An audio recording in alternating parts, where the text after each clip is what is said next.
बायबलमधली एक अतिशय प्रसिद्ध घटना. मोशेने युद्धाच्या वेळी आपले हात आकाशाकडे का उंचावले होते?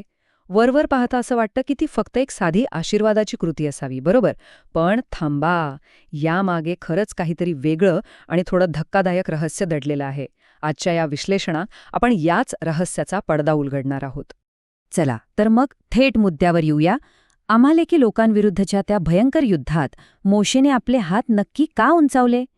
साहजिकच अनेकांना वाटतं की देवाकडे बळ मागण्यासाठी केलेली ती एक साधी प्रार्थना होती. पण ऐतिहासिक नोंदी जर आपण बारकाईने पाहिल्या तर या रहस्यमय कृतीमागचा एक अत्यंत वेगळा आणि खरं सांगायचं तर थोडासा अंगावर काटा आणणारा उद्देश आपल्यासमोर येतो. आता हे नीट समजून घेण्यासाठी आपल्याला थोडं मागे जावं लागेल. निर्गमन म्हणजेच एक्झोडस या पुस्तकातला 17वा अध्याय. इस्रायलचे लोक इजिप्तमधनं बाहेर पडले खरे, पण वाळवंटातला त्यांचा प्रवास काही सोपा नव्हता. प्रचंड थकवा, तहान आणि त्यातच रफिदीम नावाच्या ठिकाणी आमालेकी लोकांनी अचानक त्यांच्यावर हल्ला चढवला. विचार करा, ती केवढी मोठी आणीबाणीची परिस्थिती असेल. आणि इथेच एक अत्यंत रंजक गोष्ट घडते. जुन्या करारातील हे वचन आपल्याला एक असा संबंध दाखवतं जो पूर्णपणे यांत्रिक आहे. जेव्हा मोशे आपला हात उंचावत असे तेव्हा इस्रायल प्रबळ होत असे, आणि जेव्हा तो आपला हात खाली करत असे तेव्हा अमालेक प्रबळ होत असे. म्हणजे विचार करा, एका माणसाच्या शारीरिक स्थितीचा थेट परिणाम रणांगणावर कोण जिंकणार आणि कोण मरणार यावर होत होता. हे अक्षरशः चक्रावून टाकणारं आहे.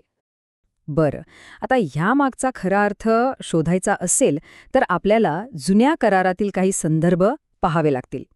बायबलमध्ये हात उंचवण्याची एकूण 7 ऐतिहासिक कारणं दिली आहेत. ती कोणती? तर शपथ घेणं, प्रार्थना आणि तिचा स्वीकार, दयेची याचना, आशीर्वाद देणं, संकटात देवाला आळवणं, संमती दर्शवणं आणि शेवटचं ईश्वरीय विरोध किंवा शाप देणं. आता साहजिकच प्रश्न पडतो की या 7 पैकी मोशेचा हेतू नक्की कोणता होता? साधारणपणे उंचावलेले हात पाहिल्यावर आपल्याला शांती किंवा आशीर्वादाची आठवण येते.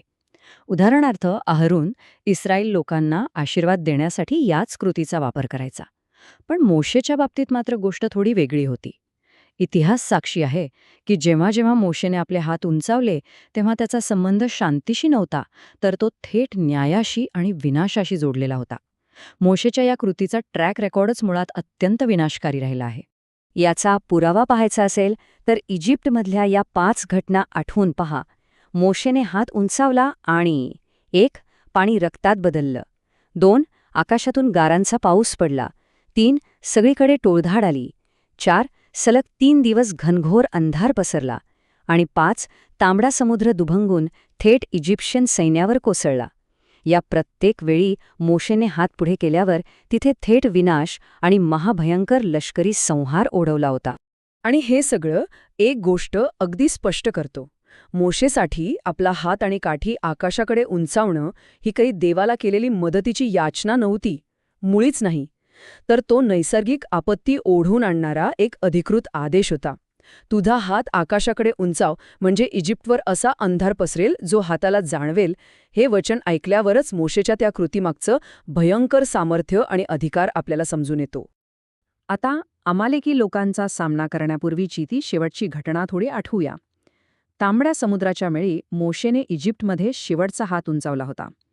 आणि तो हात काही आशीर्वादासाठी नक्कीच नव्हता. इस्रायल लोकांचा पाठलाग करणाऱ्या त्या संपूर्ण इजिप्शियन सैन्याला समुद्राच्या पाण्यात बुडवून नष्ट करण्यासाठी ती कृती होती. थोडक्यात सांगायचं तर हेच मोशेचं सर्वात मोठं हत्यार होतं.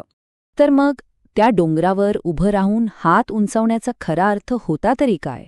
याचा अर्थ होता ईश्वरीय विरोध, म्हणजेच डिवाइन अपोजिशन. ही केवळ शांतपणे उभी राहून केलेली मध्यस्थी नव्हती. याचा खरा अर्थ असा होतो की ईश्वराने ठरवलेल्या एखाद्या शत्रूच्या समूळ विनाशाशी आपली शारीरिक स्थिती, आपला हेतू आणि आपला अधिकार पूर्णपणे एकरूप करणं. हे एक अत्यंत सक्रिय असं ईश्वरीय युद्ध होतं. पण साहजिकच एक विचार मनात येतो, अमालेकी लोकांवर एवढा प्रचंड राग का?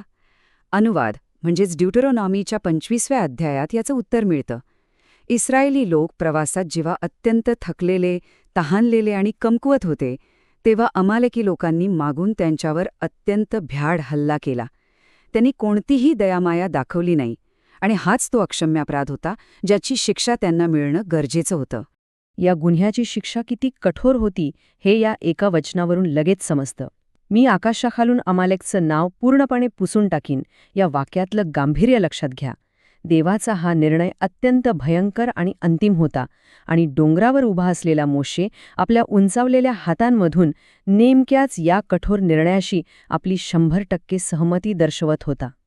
म्हणूनच इथला सर्वात महत्त्वाचा मुद्दा हा आहे की मोशे डोंगरावर उभा राहून केवळ इस्रायलच्या संरक्षणासाठी प्रार्थना करत नव्हता, तर तो अमालेक लोकांना सक्रियपणे शाप देत होता.